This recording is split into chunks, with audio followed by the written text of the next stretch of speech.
a look at some of the considerations around our base table configuration. And this is important to cover off before we actually get started with our tuning so that we know we're starting from a solid starting point and all of our axes and outputs are set up and configured as we'd expect.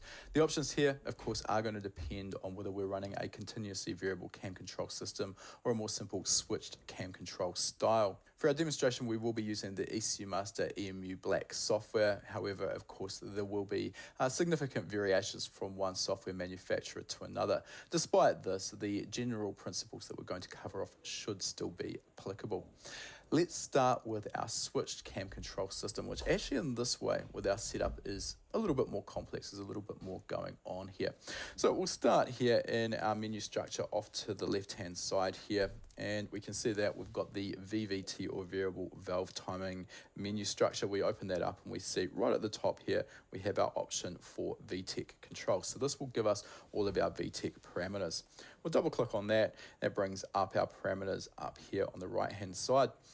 So the first thing we need to do, of course, is set up our VTEC output and how that's going to function. Now, conventionally, this would actually be done as part of our ECU setup. However, we'll quickly cover that off here. Simply a case of selecting a suitable unused output. In this case, we have selected a half bridge output 2. We can also select to invert that output depending on how exactly our solenoid is being actuated or driven. In this case, we are switching to ground, so we'll leave that as it is. Now, the ECU Master offers windowing for our VTEC changeover point, and it does it in a reasonably unique way, so we'll cover off how that works here. So we've got two color-coded selections. We've got the green selection that I'm just highlighting now, so this is our switch point 1. And then below, we've got exactly the same parameters replicated in pink, which is our switched point 2. So we can use as many or as few of these as we want. Let's start by just dealing with a simple switching option, which would be our switch point 1 here. So let's say we're not using windowing here. We've got a conventional VTEC system that we want to switch solely on RPM alone. So we're not worried about manifold pressure, throttle position, or our vehicle speed. So in this case, let's say we want to switch our VTEC mechanism on at 4,500 RPM. So that would be our RPM minimum 1.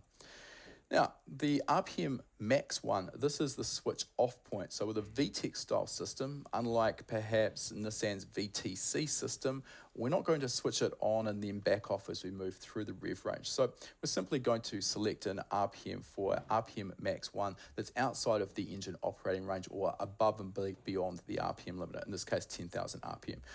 This would have the effect of switching on when the RPM exceeds 4,500, and it won't switch off again until we drop below 4,500. So this would be a conventional VTEC style switchover point. We do have the RPM hysteresis to consider here, and in this case, I've selected an RPM hysteresis of 100. Typically, 50 to 100 RPM is fine for this. We just want to give enough hysteresis that we're not going to have the system switching on and off repeatedly if we happen to be at that RPM point. So that's as simple as this needs to be. But if you do want to just switch purely on RPM, we've got a few other considerations here. First of all, we've got the ability to bring manifold absolute pressure into the equation. So at this point, you can see here our minimum map value is 80 kPa. So not only would we have to be above 4,500 RPM, we'd also need to be above 80 kPa, and we'd need to be below 300. So if we want to switch, irrespective of our manifold absolute pressure, we'd need to set this to a minimum value, something that we're always going to exceed, something in the region of about 10 to 20 kPa. There is actually a hard-coded limit in here. So that would eliminate our manifold absolute pressure. We've got the ability, if we do want to switch using map as a value, to bring in a hysteresis for that as well. Works in exactly the same way as our RPM hysteresis. Third option we've got here is to use throttle position. So as you can see here, our minimum and maximum set to 0 and 100. So essentially this will eliminate throttle position as a switching parameter, but of course you could use this instead of manifold absolute pressure, or as well as if you really want to get complex. And finally, we've also got the ability to bring in our vehicle speed for this as well. So this is actually used in the conventional factory Honda system where the VTEC won't switch if the vehicle isn't actually moving. So that's our parameters 1. However, let's say we want to bring in windowing. So in this case, we would probably want to do something similar to this. We've got our switch on point at 4,500 RPM and our switch off point obviously outside of our rev limiter. So nothing too different there. What we'd want to do though now is address our manifold absolute pressure. So for our high load switch on point here, 4,500 RPM, we might want to set our minimum manifold pressure to something like 80 or maybe 90 kPa. So now the system won't actually switch until the manifold absolute pressure has exceeded that point, 80 kPa. Now what we can do, we can still leave our maximum pressure at 300 kPa. So essentially, once we're above 80 kPa and 4,500 RPM, it's switched, it's going to stay switched. We can then bring in our RPM 0.2 here. So let's say if we are at lower load, we might want to switch at perhaps 5,000 RPM. So we can set that up. Again, our maximum value there, 10,000. Once it's switched, it's staying switched. And we want to set our RPM hysteresis conventionally probably as something pretty similar. This time we might want to set our map minimum 2 to something a little bit lower, maybe 30 or 40 kPa.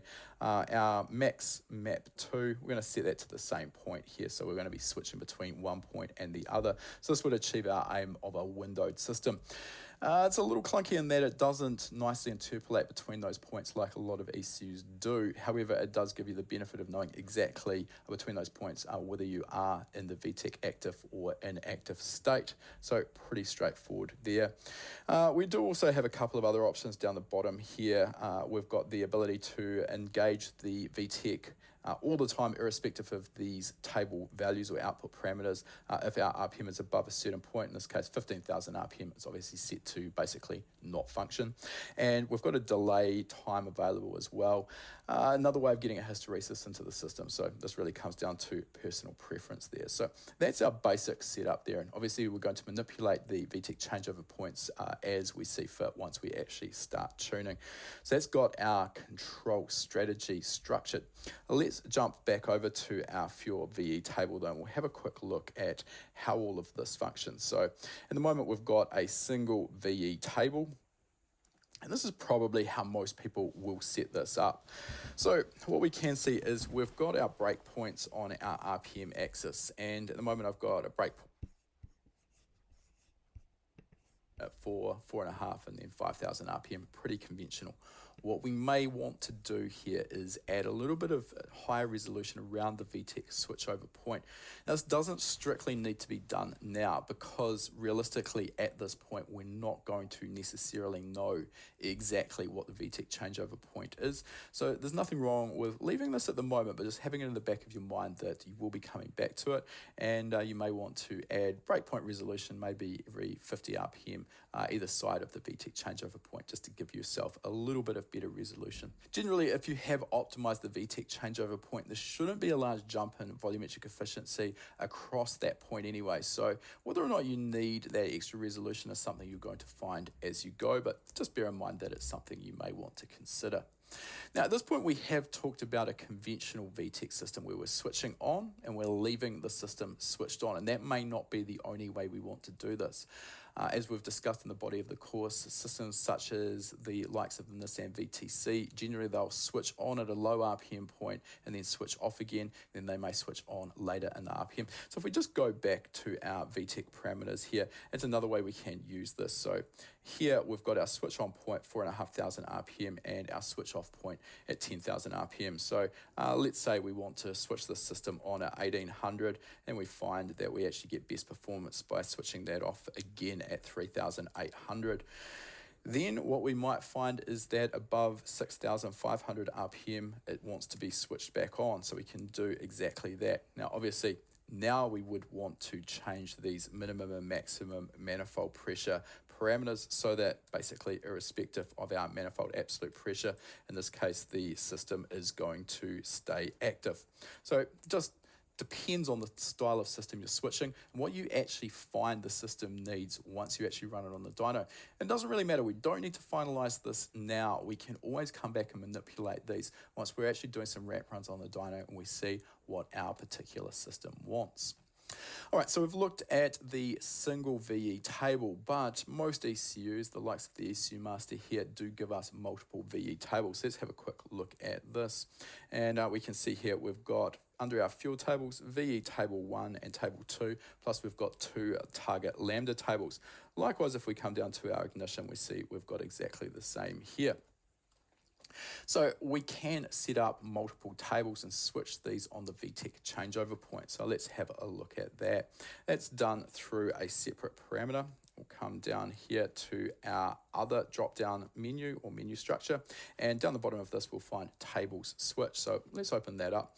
And at the moment it's set up to not switch tables. We can drop down that menu and we can see we can switch with our VTEC switch, which is nice and easy, obviously automatically going to switch when our VTEC system is active. So here we can choose what we're going to do with this. The most common here would be simply to switch the VE table, and we can do this with a tick box here. You can choose to also switch ignition tables. In my opinion, most often that's going to be overkill. We don't generally need a dramatic change in our ignition timing across that switchover point. So if we're just coping with windowing, then it's not absolutely strictly necessary. So we're just going to set up that VE table. Now, once we've done this, it does bring us to the point here, if we switch back to our fuel table. So we've got a fuel table or VE table here that has been configured. And now if we come back up to our fuel table menu structure, if we click on VE table 2 and bring that up, you can see at the moment we've essentially got a blank table. So that's not going to run particularly well. And a good place to get started here is to just copy the values from our existing map. So we can do this by saving those values here. And we'll call this VE1 just for the sake of argument. Come back down here and we can open that same VE table 1. And what that's going to do is at least start by copying our breakpoint. So if we pull this down now, we can see that our breakpoints, so let's move it over here so we can see them side by side. Our breakpoints are exactly the same. Now what we can do here is simply copy and paste the data from this VE table, and we'll paste it into our second VE table. So that's going to at least give us something where as we switch between tables, we've got the same values. It's now a case of obviously optimizing the individual VE tables for the two styles of cam operation, whether it's switched or unswitched. And once we've done this, we should essentially have seamless operation between those two tables. So that covers the setup for a switch style cam control system. We'll move on now and have a look at our variable valve timing style of operation. And this is actually a lot easier. We've already gone through the process of setting up our variable valve time system itself. We'll just look at the tables that are associated with this, and we can do this by coming over to a setup that I've got here for our VVT. This is a specific tab here, and we've got our cam angle 1 table. Now that covers our intake cam target. We'll just come down here to our VTEC and we'll have a quick look over what is available. We've got cam angle 1 and we've got 2 tables available for this in case we do want to switch our cam targets. Not a lot of reason why I'd want to do that, so I'm going to generally be operating off a single table. And then we've got our cam 2. We've got the same parameters here. However, when we are operating 2 intake cams here, they are operated off individual outputs, but of course we want them to be tracking the same target, and we can find that here. If we come down through our parameters, we have got this little tick box here for use angle table from cam 1. So this is important, just making sure that both cams are tracking. That being said, we now need to consider our breakpoints here, and this is an area where we can come unstuck. It's really important to make sure that we are using the same load axis in particular as our VE table. So we can see here we've got manifold absolute pressure for the load axis for our cam table, and if we come back over to our fuel table, our VE table here, we've got that same load axis. Now, this is how we should have it, and normally it's going to be pretty self-explanatory. In most instances, we will be using manifold absolute pressure for our VE or fuel table, and this would be the default axis for our cam table in most instances as well. There can be some situations though, particularly if you are running a individual throttle body turbo setup where your VE table would be configured with throttle position as the load axis. And if we've got that situation, we can get into an area or situation where the relationship between throttle position and our cam position are not the same. And this means that we've got essentially a variation in our volumetric efficiency for the same point in our VE table as the relationship between throttle position and cam or manifold pressure changes. So what I'm meaning by this, we could, for example, be at 100% throttle. So that's one individual cell in our VE table. But of course, as the manifold pressure changes, we're moving the point we're operating in with our cam target table. So if our cam target changes for a fixed volumetric efficiency, it's not going to work that well. So as I've mentioned, most instances, this won't need a lot of thought, but it is worth checking, just making sure that you are running the same load axis there. The next thing we need to consider here is the breakpoints for both of these axes. And in the ECU Master, we've got a fixed number of bins or breakpoints for this axis, so not a lot we can do there. We don't necessarily need as many breakpoints as we've got here, but generally somewhere around about 20 to 25 kPa for our load breakpoints is sufficient. So we can come through here and we'll just clean this up now.